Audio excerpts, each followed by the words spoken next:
будители е посветен на делото на книжовниците, просветителите, борците за национално освобождение, съхранили през вековете духовните ценности на нацията и нейния морал.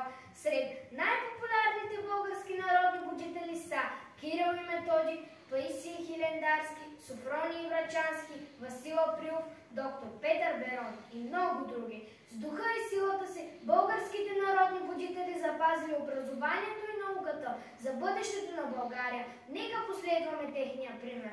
Будители народни, знайни и незнайни войни на будителския фронт, днес делата ви достойни, слави нашият народ, че труда си благороден, тихо, скромно, ден след ден, карате духа свободен да полита укрилен. Душите и умовете, знанието да огрее, безпросветността рушите, че напредък няма с ней. Пълен пътят е с несрети, ала с неугасващ план. Не умивайте, будете, днес поклон и слава вам!